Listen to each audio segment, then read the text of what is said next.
Dieu sur toute la terre. Amour, beauté, infinie valeur. Rien dans ce monde ne me satisfait. Rien dans ce monde ne me satisfait. Jésus, ton amour me désaltère. Jésus, ton amour me désaltère. Est-ce qu'on peut le dire encore? Qui est comme toi, Dieu, sur toute la terre? Qui est comme toi, Dieu, sur toute la terre? Amour, beauté, infinie valeur. Amour, beauté, infinie valeur. Rien dans ce monde ne me satisfait. Rien dans ce monde ne me satisfait. Jésus, ton amour me désaltère. Jésus, ton amour me désaltère. Est-ce que tu peux dire avec moi que ta présence, Ta présence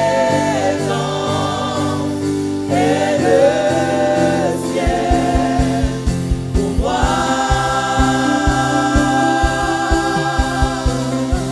ta présence est le ciel pour moi. Ça vaut tout l'or du monde. Le ciel pour moi. Disons encore, ta présence est le ciel pour moi. Ta présence, Ta présence c'est le ciel pour moi. est le ciel pour moi. Rien ne vaut ta présence. Ta présence est le ciel pour moi. Et ensemble nous allons dire, oh Jésus, Oh Jésus,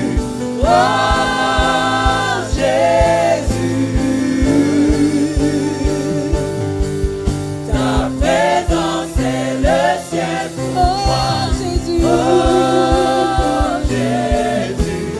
Oh Jésus, ta présence est le ciel pour moi. ta présence est le ciel pour Oh Jésus, Oh Jésus,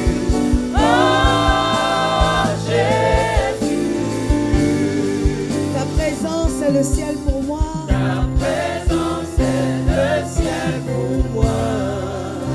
Acclamons sa présence. Alléluia. Waouh, waouh, waouh. Merci Saint-Esprit pour ta présence. Alléluia.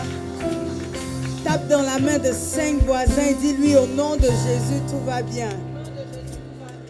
Au nom de Jésus, tout va bien.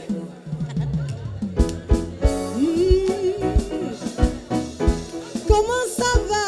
Ça va bien, Comment ça va? ça va bien, On salue son frère. ça va bien, On salue sa ça sœur. va bien, Jésus est ça là. va bien, On panique ça pas. va bien, Mon sauveur est ça va là. bien, Je le ça va déclare. bien, Comment tu vas? je vais bien, Comment tu vas? je vais bien. Amen. Nous pouvons nous rasseoir dans sa présence. Alléluia. Merci Père éternel pour ce moment privilégié que tu nous permets d'expérimenter en ta présence. Nous voulons entendre ta parole. Il y a quelqu'un qui est venu ici et qui a vraiment le cœur serré, mais qui est quand même venu parce qu'il se dit on ne sait jamais. Saint-Esprit, pour cette espérance, cette attente, je prie afin que tu fasses au-delà, que les cœurs soient libérés, que les cœurs soient allégés, que celui qui était dans le doute et l'inquiétude reçoive une réponse afin de pouvoir faire ce que tu attends de lui. Esprit de Dieu, nous voulons entendre ta parole, nous voulons revivre ce que les apôtres et les disciples et la foule expérimentaient avec Jésus, c'est-à-dire, ils disaient, ils parlait pas comme les pharisiens, mais comme ayant autorité et qui avait de la vie dans sa parole. Pierre pouvait dire, tu as les paroles de la vie. À qui d'autre irions-nous? Saint-Esprit, nous voulons entendre ces paroles de vie parce que tu dis que le Saint-Esprit nous permet de pouvoir le vivre aussi, de pouvoir avoir cette révélation-là. Et nous comptons sur ton esprit pour expérimenter ce que Jésus était déjà en train de mettre en place parce qu'il disait qu'il est venu pour annoncer le royaume. Et nous sommes le royaume, éternel Dieu de grâce. Dont ton infinie grâce donne à chacun de recevoir sa part et que nous puissions nous séparer avec quelque chose en plus en disant qu'effectivement je suis venu à l'église, le cœur serré, je ne m'attendais pas à grand chose, mais Dieu a fait quelque chose au travers de l'accueil, au travers de la louange, de l'adoration, des interventions. Dieu m'a béni rien qu'en étant assis parce que j'avais un très bon voisin, une très bonne voisine qui m'a encouragé ce matin. Merci Saint-Esprit pour ta grâce. Au nom puissant de Jésus, nous avons prié ensemble, nous disons un grand Amen. Regarde ton voisin, ta voisine, dis tu as un rôle à jouer. Non, insiste. Tu dois m'aider à comprendre le message du jour. Alléluia. Que même si c'est bizarre, que ton visage soit comme ça. Waouh. C'est ça. Tu vois, non, tu dis c'est ça, c'est ça. De sorte à ce que je m'interpelle et je me demande, mais qu'est-ce que j'ai raté pour que je sois concentrée pendant tout le message. Amen. Ces derniers dimanches, nous avons parlé de l'orgueil. Et nous avons parlé des différents challenges. On a dit qu'il y avait combien de types d'orgueil? Le premier, c'est l'orgueil vis-à-vis de Dieu. Le deuxième qu'on a vu, c'est l'orgueil vis-à-vis de soi. Et le troisième, soi-même, merci. Et le troisième, c'est l'orgueil vis-à-vis du prochain. Est-ce que quelqu'un s'est retrouvé dans ces différents messages? Vous savez qu'actuellement, j'ai même du mal à parler en disant moi. Je me suis retrouvée dans les trois. Donc, pour ceux qui n'étaient pas là les 3 dimanches derniers, je t'en supplie, on lui dit d'aller où sur? Il tape quoi? Église, base d'honneur, Gabon. Et ça va sortir. Amen. Tu vas voir une tante là qui parle beaucoup dimanche. Tu vas voir son visage. Alléluia. Il faut absolument que tu écoutes ça parce qu'on a vu clairement et on a compris que l'orgueil en fait nous retarde. Pourquoi l'orgueil te retarde? Parce qu'il t'isole. Il fait que tu as tendance à te recentrer sur toi seul.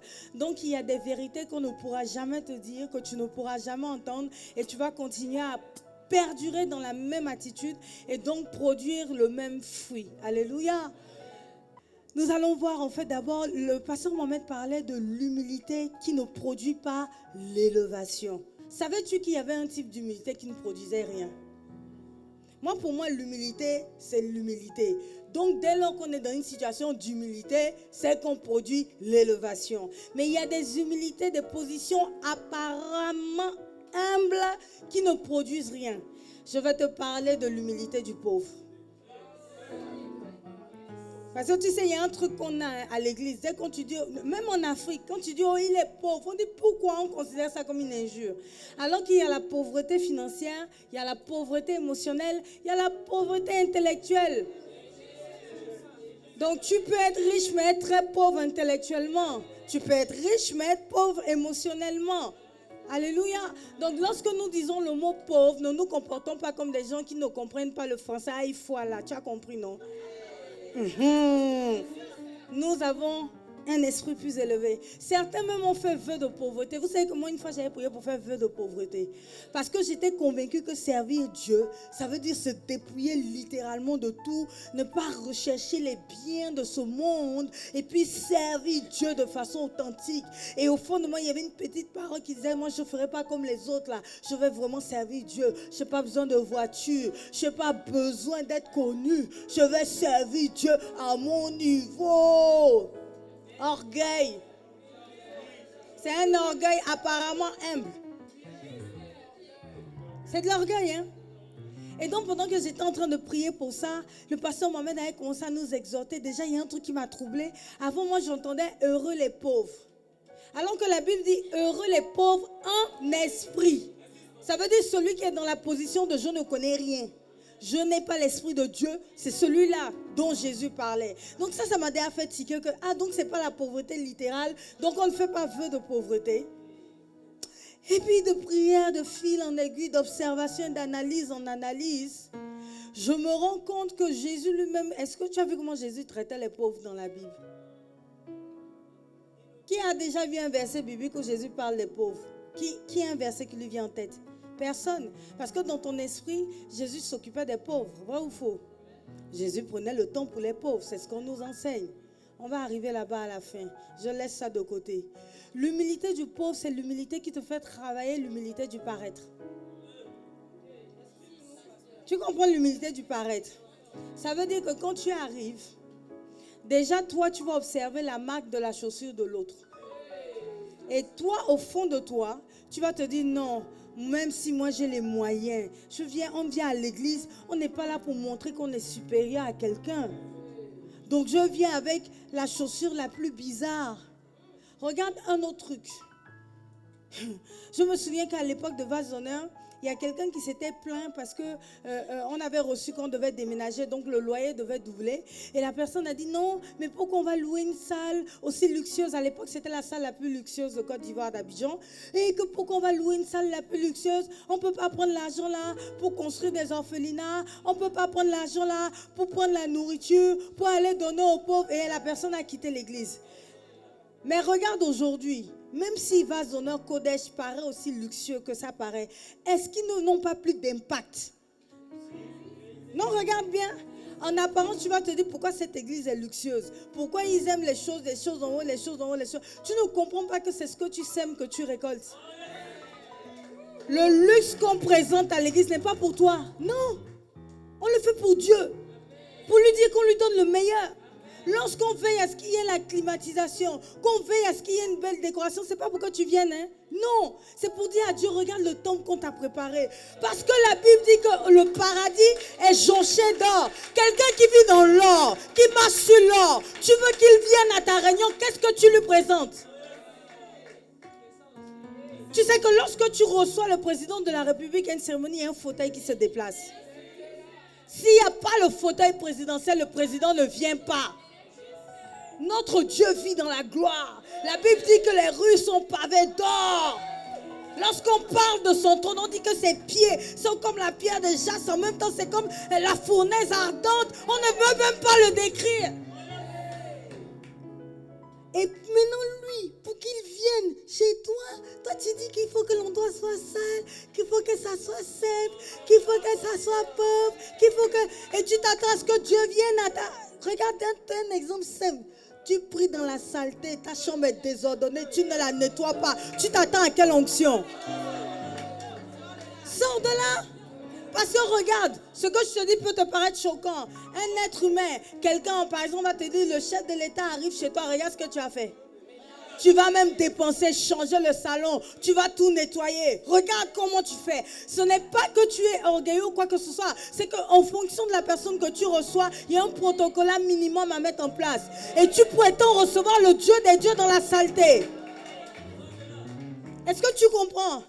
Dieu n'a pas dit de faire vœu de pauvreté, ce n'est écrit nulle part. Nous sommes convaincus que être homme, c'est être en bas, littéralement. C'est-à-dire quand tu arrives à l'église, tu rases les murs.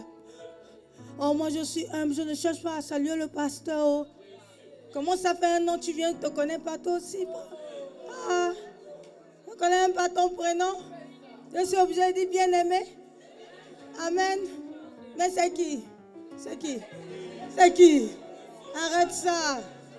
Prends le rendez-vous. Même si tu n'as rien à me dire, moi j'aime dire bonjour. Au moins l'entretien va faire 10 minutes, on est content. Ça n'a pas duré. Alléluia. Nous confondons les choses dans le royaume. Nous pensons que l'humilité, c'est le fait de vraiment, c'est qu'on arrive, on s'assoit derrière. Regardez bien, les places de devant sont vides. Visuellement, ça ne passe pas. Mais toi, quelqu'un t'a dit que pour être humble, il faut t'asseoir derrière. Qui t'a dit ça? Donc le portier t'indique la chaise de l'avant. Tu es là. Moi, je n'aime pas me faire voir. Oh, moi, m'asseoir derrière. Et tu es convaincu que tu es humble. C'est de l'orgueil, ça n'a rien à voir avec l'humilité qui élève. Tu caches ta voiture parce que tu dis que si on voit ta voiture, on te demande l'argent. Tu es orgueilleux. Ah, on dirait que quelqu'un cache sa voiture vraiment. Hein? J'ai dit ça comme ça. Non, c'est-à-dire, ce n'est pas ça les critères d'humilité. Ce n'est pas parce que tu t'habilles en Gucci ou Louis Vuitton, ou ça n'a rien à voir. C'est pas ça l'humilité que Dieu recherche. Ça s'appelle de la sobriété. Ça n'a rien à voir avec l'humilité qui élève. Et nous allons maintenant voir un cas pratique dans la Bible parce que quelqu'un est en train de dire qu'elle parle sur la base de sa raison et qu'elle m'attaque sur la base de sa raison. Je ne t'ai pas attaqué, je n'ai pas parlé seulement sur la base de ma raison. Je t'ai expliqué ce que Jésus nous a dit il y a 2000 ans avec nos propres contextes et nos propres mots. Amen. Donc allons maintenant dans Jean 12 pour les pharisiens de l'assemblée. Tu sais, le pharisien, il a absolument besoin du verset biblique, la définition théologique, le verset comparé, c'est-à-dire le parallèle dans l'Ancien Testament. Tant qu'il n'entend pas ça, il ne croit pas. Ce qui a fait que le pharisien n'a pas pu croire en Jésus. Tu sais, la Bible dit que l'esprit reconnaît les choses de l'esprit. Il n'a pas besoin d'ajouter un verset biblique. Quand quelqu'un parle par l'esprit, ton esprit sent que ce qu'il dit là, il y a la vie dedans. Alléluia.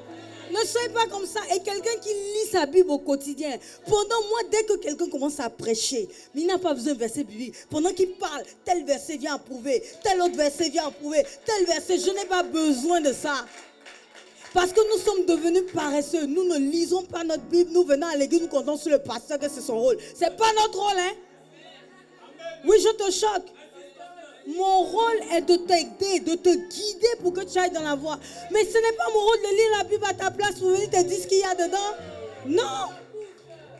Tu ne pourras pas te développer, te construire si tu es en position d'attente. Regarde la foule. Qui connaît le nom des gens de la foule? Personne. Parce qu'ils suivaient Jésus, ils étaient en attente. On a faim. Comment toi tu suis un homme pendant 24 heures, tu n'as même pas prévu à manger? Ça c'est quoi? Ça s'appelle la foule. Tandis que les disciples et les apôtres, ils restaient, ils cherchaient à comprendre, ils posaient des questions, ils faisaient des recherches, ils se disputaient, ils éprouvaient ce que le Seigneur Jésus disait. Un disciple et un apôtre ne se contentent pas de ce que son berger dit.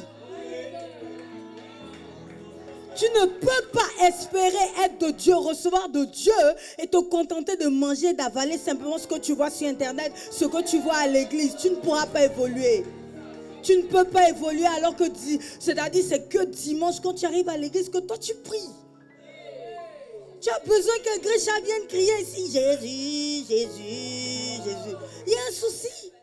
Tu dois pouvoir être capable de reproduire, lorsque tu es seul, cette atmosphère d'adoration, cette atmosphère de louange, cette atmosphère d'acclamation, cette atmosphère spirituelle. C'est capital pour que tu puisses te construire et te développer. Et lorsqu'on se retrouve dimanche, c'est une association de plusieurs personnes qui savent ouvrir le ciel, qui se retrouvent pour ouvrir encore plus grand. Alléluia. Est-ce que tu sais même que c'est une forme, c'est-à-dire c'est une sale humilité. Une fausse humilité. Pardonnez-moi pour le mot, peut-être quelqu'un a dit comment je peux dire sale. C'est un mot qui existe. Mais une fausse, pour ne pas te choquer. C'est une fausse humilité de croire que Dieu ne peut pas te parler. Ce n'est pas l'humilité de Dieu. Oh, moi je suis trop pécheur. Oh, nous là, on est des tuyaux. On sait qu'on va en enfer. Oh. Nous là même, est-ce qu'on va être sauvés? Donc moi je ne peux pas prier Dieu. Ça paraît humble, ça paraît respectueux, mais tu es dans l'orgueil.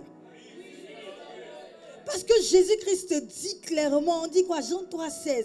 Car Dieu a tant aimé le monde, afin qu'il a donné son Fils unique, afin que quiconque croit en lui ne périsse point, mais qu'il ait la vie éternelle. Donc Jésus t'a clairement dit que toi, il est mort pour toi, pour que tu aies la vie éternelle. Que nul ne peut arriver au Père sans passer par lui. Qu'en Jésus-Christ, il n'y a plus de condamnation. Car le sang de Jésus a déjà payé le prix du rachat. Il te dit qu'il est monté au ciel afin d'être ton avocat et qu'il a laissé le Saint-Esprit afin d'être ton consolateur, ce témoin vivant, ce conseiller vivant pour tous les jours t'accompagner dans ta marche. Et toi, tu oses dire que tu ne peux pas recevoir Dieu? Et tu prends ça pour de l'humilité? Que nous, on sait qu'on n'est pas spirituel. Nous, on sait.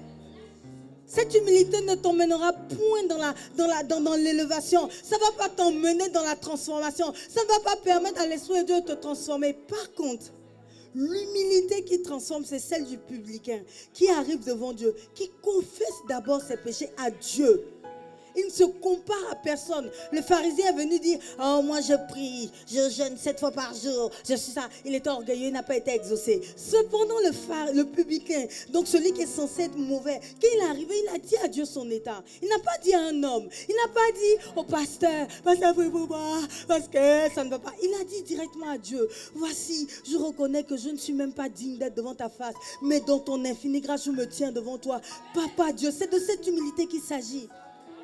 À ne pas confondre avec cette humilité, soi-disant parlant, qui t'éloigne de la présence de Dieu. C'est dans la présence de Dieu qu'il s'est confessé. C'est à Christ qu'il s'est confessé et c'est en Christ qu'il a été exaucé. Alléluia. Maintenant pour mes pharisiens de l'église, je vous aime. Alléluia. Non mais grâce à vous aussi on est obligé de tirer parce que les pharisiens ils donnaient du fil à retordre à Jésus. C'est-à-dire ils cherchaient à le contredire. Ils écoutent ses paroles pour le contredire. Et nous ne nous en rendons pas compte. Oui, je me suis bien arrêtée pour dire si femme n'est pas peur de quelqu'un ici. Amen. Seigneur, c'était de l'orgueil. Oh, miséricorde, pardonne-moi, Seigneur. C'est le feu du prédicateur. Alléluia, le feu d'Élie, le feu d'Élie. Vous voyez, quand ça vient, Élie, c'était lui, il lance le défi aux autres et puis il rit. Ça, c'est le feu qui fait ça. Sinon, un être humain normal doit se taire en attendant que son feu se manifeste. Alléluia. Donc, nous allons maintenant dans Jean 12 et on va lire de 1 à 8. Tu sais, souvent le Saint-Esprit m'interpelle, il me dit, tu sais, on ne fait que reproduire ce qui a été. Le pasteur Mohamed, je prends son exemple, représente, si tu veux, Jésus. Quand je dis représente Jésus, ne sois pas choqué, je n'ai pas dit qu'il est Jésus, pas du tout. Mais dans le cas de figure que Dieu nous a donné, le pasteur Mohamed est comme, dans vase d'honneur, hein, il est comme Jésus. Les apôtres, c'est les pasteurs Alain et tout. Les disciples, là, c'est les petits pasteurs que nous sommes. Et puis maintenant, les tribus, vous êtes dans les disciples aussi. Maintenant, ceux qui assistent à l'église, vous êtes dans la foule. C'est-à-dire toi, depuis que tu es à l'église, acquié. Viens au moins dans la tribu. La tribu, on ne va pas te fatiguer. Sors de la foule. Et je te donne une anecdote, hein, toi qui veux rester dans la foule. Je donne. Je parle. On n'en veut pas passer à la sortie du culte. Je regarde ici, les visages sont plus sympathiques. En fait, regardez bien, chaque fois que Jésus parle du jugement, regardez ce qu'il dit. C'est un maître qui s'adresse à ses serviteurs. Il dit bon et fidèle serviteur. À aucun moment, il ne juge la foule. Si tu restes dans la foule, on ne va même pas te parler. Je te choque. Dieu juge ceux qui sont à son service. Chaque fois qu'il est question d'entrer dans le paradis, le mot qu'il donne, bon et fidèle serviteur. Je n'ai pas vu bon et fidèle membre, bon et fidèle foule. Regarde, il va même plus loin dans Matthieu 28, 19 pour mes pharisiens. Tu vas connaître la Bible un peu. Il dit, allez et faites de toutes les nations des disciples. À aucun moment il a dit, laissez-les être dans la foule, qu'ils vous suivent comme ça, hein, qu'ils vous suivent. Non, hein. On parle de disciples là, oui. Merci, encouragez-moi. Alléluia. Donc je suis en train de te dire, oui, cette parole est dure. Qui pourra l'écouter? La foule. Non, je suis très sérieuse. Tu ne peux pas venir t'asseoir, retourner tel que tu es entré. Le rôle du pasteur est de dire, on va devant, on suit, vous suivez. Maintenant, quand il y a les brebis têtues, tu prends la houlette, tu ramènes, tu prends le bâton, tu limes. Mais moi, je ne tape pas seulement avec la bouche. Ça fait plus mal. Tu ne peux pas venir t'asseoir juste. Venir à l'église, c'est déjà la base. Hein. C'est très bon. Toi qui ne viens pas chaque dimanche, je te pique ce matin. Viens chaque dimanche, c'est la base. Mais tu dois faire plus. Rentre dans une tribu. C'est pour ça que j'aime trop le pasteur Mohamed. Il a créé un système pour que même si tu es super, hyper, méga occupé en semaine, tu puisses quand même servir pendant 1 mois à l'église. Le système de tribu va faire que quoi? Tu sers seulement 4 dimanches. Après, tu as 2 mois off. Tu as juste 1 mois. De sorte à ce que tout le monde puisse faire quelque chose dans l'église. Pour qu'à la fin du monde, quand on va dire les serviteurs sont où? C'est là que tu vas dire, mais j'ai fait l'entretien, le pasteur, Dieu lance jamais te shoot comme ça, quitte. Il faut que tu remplisses tous les critères. C'est pour cela que chaque année, nous faisons don à des orphelinats. Pourquoi? Pour que, c'est-à-dire, mon rôle, c'est que tu puisses avoir visité un prisonnier. Chaque fois qu'il rend visite à un prisonnier, là, c'est d'un temps, je ne peux pas parce que je n'ai pas d'autorisation. Mais chaque fois que je vais en prison, je le fais pour nous tous. Et chaque fois que je le fais, je dis, Seigneur, c'est au nom de l'Assemblée Rosée du Ciel que je vais. De sorte à ce que même si toi, tu n'es pas allé physiquement en prison, qu'au travers de ce tac-là, tu aies coché cette case. Pourquoi est-ce qu'on fait les dons? Pourquoi on fait cœur d'honneur? Pour que ceux qui n'ont pas à manger puissent avoir à manger. De sorte à ce que même si toi, tu n'as pas physiquement donné à manger, ton église veille à ce que quelqu'un qui a fait à manger pour toi. Pourquoi on donne des habits aux orphelins ou à ceux qui n'en ont pas? Justement pour qu'à la fin du monde, et quand ils puissent te dire, bon et fidèle serviteur, entre dans la joie de mon maître. Car voici, j'étais nu, tu m'as vêtu, j'avais faim, tu m'as donné à manger, j'étais en prison, tu m'as visité. Regarde au Sud-Soudan, on allait visiter les prisonniers. C'est toi qui allais le faire. Par ton offrande, par ta présence, par le fait de partager la publication sur le Sud-Soudan. Le simple fait de dire, oui, nous, à Vazona, on va en mission. Tu participes justement à la grandeur de cette œuvre.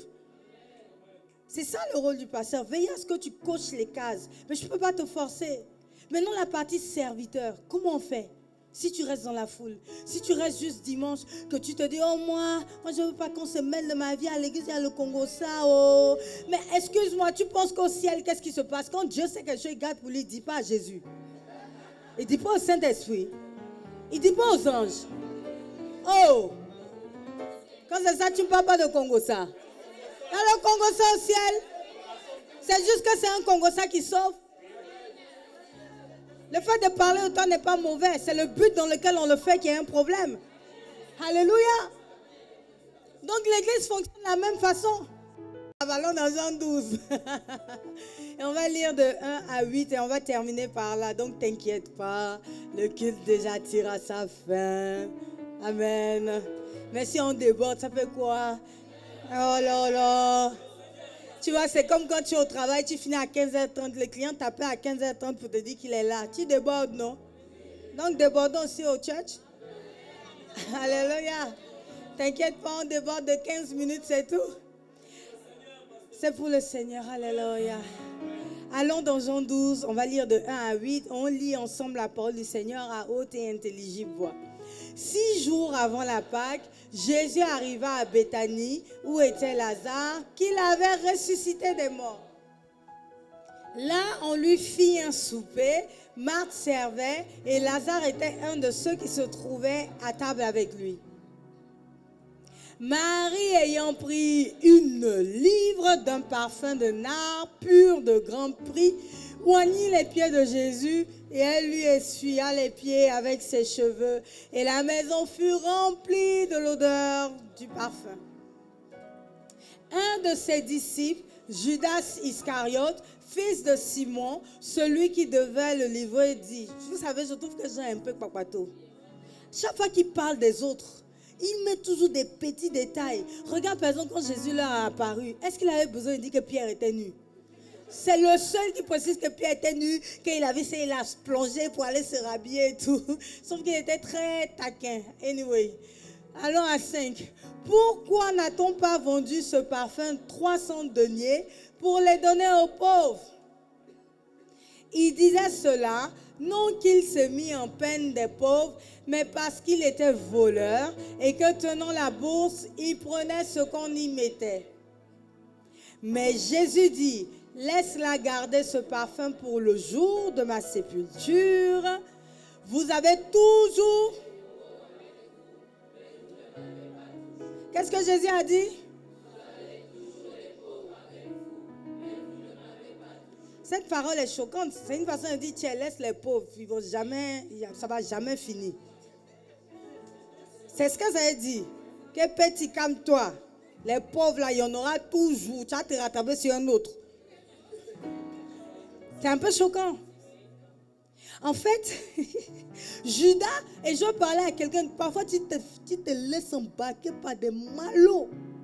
Judas officiellement vient se plaindre que, mais c'est du gâchis. Parce que j'ai fait des recherches, on dit que le parfum valait plus d'1 million. Qui a déjà acheté un parfum qui vaut 1 million? Est-ce que même le parfum existe? J'ai fait des recherches. Il y en a, c'est-à-dire c'est très rare. Donc imagine, ce parfum-là, plus d'1 million. J'ai suivi un truc là, je ne sais pas si c'est bon, on dit ça vient de Chine. Ils ont expliqué comment le parfum de Nas se faisait. Bref, c'est compliqué. L'argent qu'elle a mis à l'intérieur, ça pouvait construire un temple, ça pouvait réparer le temple, ça pouvait construire un orphelinat, ça pouvait changer les habits, ça pouvait aider des malades et tout. Et Jésus lui dit non, laisse tomber, c'est pour ma sépulture. Judas a commencé à critiquer Jésus en disant que mais non, il n'aurait pas dû accepter. Mais non, il n'aurait pas dû accepter. Parfois, tu te retrouves avec des gens qui prétendent être de Dieu. Ils sont embarqués dans des mauvaises idées. En train de bouder comme ça. Oh non, ça ne se fait pas. Ton pasteur parlait de la dîme. Oh, quitte l'église là. Comment on parle de la dîme? Toi, tu es assis là-bas. Tu ne sais pas que lui, il a d'autres trucs en tête. Judas, ce n'était pas les pauvres qui l'inquiétaient. Il voulait juste bouffer l'argent qui était dans la caisse. Mais comme personne, les autres ne savaient pas. Certains pouvaient trouver louable ce que Judas disait. Judas avait l'apparence de l'humilité. L'apparence de l'humilité peut faire que même quand tu parles, quand tu te présentes, tu as l'air vraiment bien. Quand on t'écoute, on dit, oh, c'est lui qui a la vérité. Je suis sûr que plusieurs parmi eux se sont rejoints à Judas pour dire, non, aujourd'hui Jésus, là, il a mal fait. Non, que c'est Jésus, mais quand même. Là, il était fatigué. Comment il peut accepter ça? En plus, pire, une femme vient toucher ses pieds alors qu'il dit qu'il est pur. Attention aux pharisiens, attention à l'humilité apparente, ça va te faire rater Jésus. Ça va faire que quoi? Au lieu de venir semer, casser le parfum de Nas sur Jésus, toi tu vas prendre. Tu sais, parfois j'avais des amies, elles ne vont pas à l'église. Mais chaque fin d'année, elles se lèvent, elles vont dans un orphelinat, elles font des offrandes, elles appellent leurs amis, elles font des offrandes et puis elles disent qu'elles là, elles n'ont pas besoin d'aller à l'église, elles n'ont pas besoin de donner leur dîme à un pasteur, elles viennent donner l'argent aux orphelins et tout. Déjà l'église ici le fait. Hashtag, nous participons à cela. Mais quand elles font cela, elles prétendent servir une bonne cause. Mais en fait, elles sont juste en train de laver leur conscience. Parce que tu ne peux pas dire que tu penses à la veuve et à l'orphelin, mais quand Jésus te dit quitte le péché, quitte l'impudicité, c'est toi qui vas, je vais dire un mot vulgaire, c'est toi qui te couches comme un matelas, on vient taper sur toi le ressort. Je n'ai pas été vulgaire. C'est des figures de style. Je me suis maîtrisée. Amen. C'est violent, hein. Pourtant, ce que je voulais dire, c'était pire. Il y a une voix qui m'a dit, ma petite, ferme ta bouche. C'est pour le 3e culte. Au 3e culte, on ne se maîtrise pas. Alléluia. Et tu auras l'impression de te sentir bien, mais tu es dans une forme d'humilité du pauvre. C'est-à-dire, tu fais les choses pour être bien vu. L'humilité du pauvre, c'est l'humilité du paraître. Oh non, moi je donne aux orphelins. Oh non, moi je donne à la veuve. Tu sais, moi j'ai un vrai cœur. Moi, quand quelqu'un a les problèmes, qui vient me demander, j'ai fait toujours. C'est une fausse humilité qui ne va pas te produire l'élévation. Parce que Dieu, il voit dans ton cœur. Et il sait ce qui est réel. Il sait que tu le fais pour les autres. Il sait que tu le fais pour laver ta conscience. Il sait que tu le fais pour paraître. Donc du coup, ce semblant d'humilité-là, cette forme d'humilité ne produit pas de fruits. Du coup, lorsque tu pries, tu continues à t'abaisser, écrasé dans ton travail, persécuté. Ta belle famille te shoot comme les ditangous qu'ils veulent chasser. Alléluia.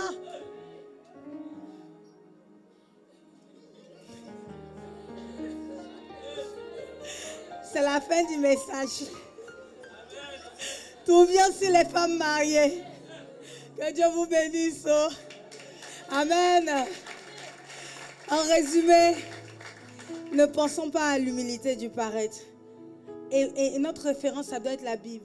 Quand tu lis ce verset, tu te rends compte que par exemple dans ce cas de figure, la priorité c'était l'adoration à Dieu et non les actes de bienfaisance chez les pauvres. Mais lorsque tu es dans l'humilité du paraître, tu ne sais même pas ce que Jésus attend de toi. Donc tu vas te retrouver comme Marthe en train de faire la cuisine au lieu d'être à ses pieds pour écouter ses paroles. Tu vas te retrouver à faire de l'activisme dans l'église. Bon, au moins celui qui est actif là, il fait quelque chose. Toi qui ne fais rien, c'est pire. Amen. C'est fini, c'est le dernier touvion. Sors de la foule Sors de l'humilité du paraître. Que Dieu nous bénisse encore. Amen.